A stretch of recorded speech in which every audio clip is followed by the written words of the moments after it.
Hi everyone, welcome to another tarot review. Today we're going to be doing The Good Tarot by Collette Baron-Reid.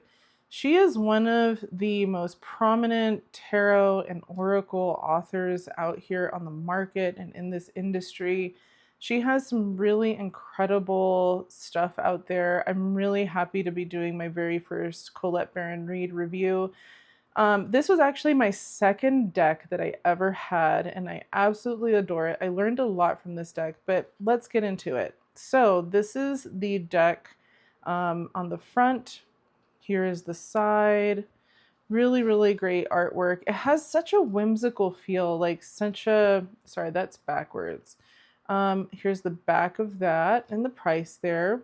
And again, all of these decks can be found on my Amazon storefront. Let's open this up. It's a nice box. It's a good sturdy cardstock inside. This is where I have been storing the deck this whole time. And I feel like, I think I've had this deck now for maybe 3 years and it still looks and feels new. I love this green, like old book cover here. This has a really nice feel. Here's that bottom of the deck. And as you can see, or the bottom of the box, you can see like I have used it quite a bit. This is one of my favorite decks. So I'm just going to set that aside.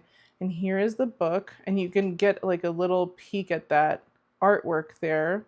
Isn't that stunning? It is just so beautiful. Okay, let's set that aside. Let's look at the book first. So here is the Good Tarot Guidebook by Collette Baron-Reid. Really beautiful book. She has absolutely stunning descriptions in here. The way that she organizes her deck is by the elements. So it's first the trumps, the 22 trumps, which is the major arcana. Then she has the minor arcana, which she calls here the 4 elemental suites: air, fire, water, earth, which otherwise is known as swords, wands, cups, and pentacles. And she just goes on, I mean, honestly, this book is so well done. She gives a little bit of a tutorial here. Here's a little bit of like explaining the cards and all that stuff, how she basically organized this deck. And then she doesn't have any reverse definitions here. Everything is in the upright. And honestly, when I was first learning, I really appreciated that. So I didn't really like mess with reversals until I was more advanced, but this is just beautiful. And some of the definitions here are just wonderful.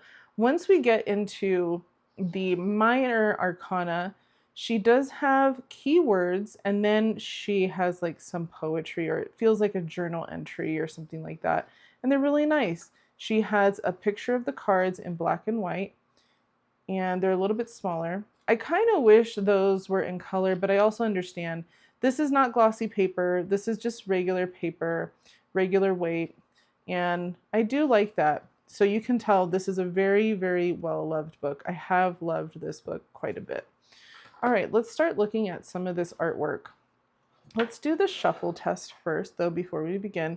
And again, I know it's a little dirty, but don't judge me. It's a very well-loved deck. I absolutely love and adore this deck. It is a little bit bigger on the hands, so it is a little bit more difficult to shuffle. I have always had this problem with this deck, but I think because the artwork is just so beautiful, I don't really mind. I just really like this deck. Oops, we have the star coming out. Maybe we should start there. You are the star, my love. So here is the star artwork. These guys are just so beautiful. We have the 8 of water. Look at that treasure chest right there. And I think farther away you guys can probably get a better shot of that. Let's get a couple more here. Oh, this beautiful love card on a lion. Oh, isn't that stunning? I love that. And we can see the different elements and the zodiacs, right? There's a lot of like subtle representation in this deck. Here's the Ace of Water, a seahorse with a pearl. It's just so beautiful. I love this font. I love the color palette. The card stock feels really good and sturdy. It is a glossy finish. We have the World card here. There's that World card. I love that keyhole and the several different, I wonder if that's like a moon or a world. Again, everything is like up to you and your interpretation, which is always really fun. Here's the Tower card. Beautiful tower. If I lived here, I would be so happy. And I'm already really happy where I live. But look at how stunning that is. That just looks like it's something out of like an elvish fairy tale. We have the Ace of Air, which is a Pegasus, and I love that so much, with that like fierce power, being able to fly in the sky. We have the Ace of Earth, which again is the Pentacles. Look at how stoic he looks. He looks absolutely incredible with like that Celtic knot here. If somebody else knows what that means, I would love to know. I always look it up every single time I see it and I always forget. But this is another beautiful, beautiful card here. Messenger of Fire with the Crown of Candles. It's just like, it just feels very like whimsical to me, like airy and dreamy. Here's the Sun card. Look at her. Oh, we got to go farther away, otherwise it won't focus. With the sunflowers again, as we've seen in other decks. Page of Water. Really, really beautiful cards. And look at the details in the splash of the water.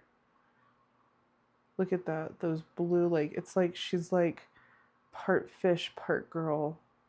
I love it so much. The Call. So beautiful. The Ten of Air, which is also the Ten of Swords.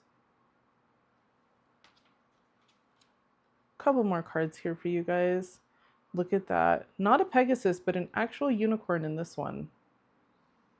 Isn't that beautiful? Two of Fire. Look at that. It's just, I just feel like it's so like gypsy-like, even, you know? It's like a gypsy feel. And here's the Magician. A good old-fashioned warlock. Isn't that beautiful? Well, I hope you guys really like this tarot review.